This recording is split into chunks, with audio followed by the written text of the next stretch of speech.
ফুকেটে বাংলা রোডে ক্ষুধা লাগলে কোথায় খাবেন? এই রোডে একটা 7-Eleven আছে, তবে ফ্রোজেন খাবার অনেকের পছন্দ না। আর এই রোডে সব তো বার আর ক্লাব। তাহলে কোথায় খাওয়া যায়?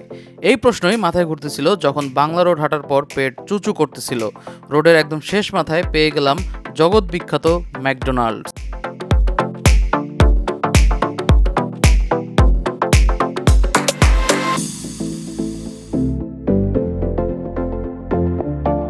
আমাদের সাথে সফর সঙ্গীদের কাছে ম্যাকডোনাল্ডস নতুন অভিজ্ঞতা দেবে ভেবে সেটাই বেছে নিলাম। ম্যাকডোনাল্ডসের এই ব্রাঞ্চ 24 ঘন্টা খোলা থাকে। ভেতরে ঢুকেই কিয়ক্স থেকে মেনু দেখে নিলাম।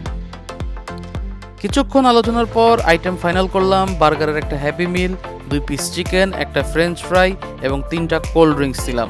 সব মিলিয়ে বিল আসলো 348 বাত বা প্রায় 1400 টাকা।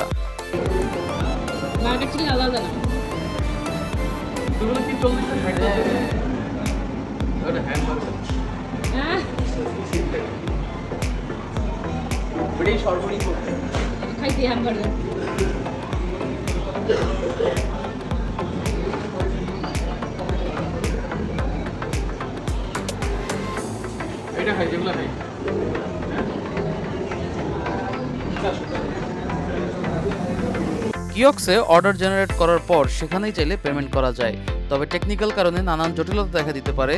তাই ভাবলাম নিরাপদ রাখার জন্য কাউন্টারে গিয়ে পেমেন্ট করি। তাই কিয়ক্স থেকে প্রিন্টেড মেনু নিয়ে কাউন্টারে গিয়ে পেমেন্ট করে ফেললাম।